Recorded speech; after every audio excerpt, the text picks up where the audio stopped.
મુખ્યમંત્રી ભૂપેન્દ્ર પટેલના હસ્તે આજરોજ સાબરમતી રિવરફ્રન્ટ ખાતે અમદાવાદ ઇન્ટરનેશનલ ફ્લાવર શો 2025 પ્રજાજનો માટે ખુલ્લો મૂકવામાં આવ્યો હતો.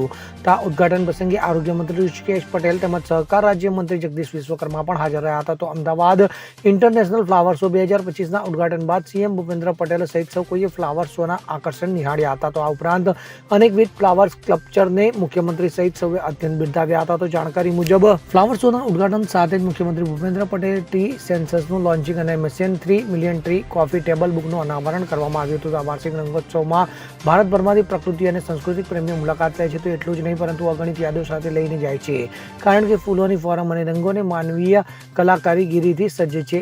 આ વર્ષે ખાસ ઓડિયો ગાઈડ બનાવવામાં આવ્યા છે. તો ફ્લાવર શોમાં વિવિધ સ્થળ પર QR કોડ સ્કેન કરી ફૂલ સ્કલ્પચર અને ઝોન વિશેની માહિતી મેળવી શકાશે. ત્યારે આ વર્ષે ફ્લાવર શોમાં શું નવા આકર્ષણો છે તેની વિશે વાત કરવામાં આવે તો અમદાવાદ ઇન્ટરનેશનલ ફ્લાવર શો 2025 આ વખત 6 ઝોનમાં વહેંચાયેલો છે, જેમાં કુલ 10 લાખથી વધુ ફૂલ, 50થી વધુ પ્રજાતિ તેમજ 30થી વધુ સ્કલ્પચર મૂકવામાં આવ્યા છે.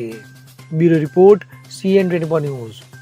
હવે જુઓ દેશ દુનિયાની તમામ ખબરો તમારી આંગળીના ટેરવે. ઉઠાવો મોબાઈલ અને Google Play Store પરથી ડાઉનલોડ કરો અમારી CN24 ન્યૂઝ મોબાઈલ એપ.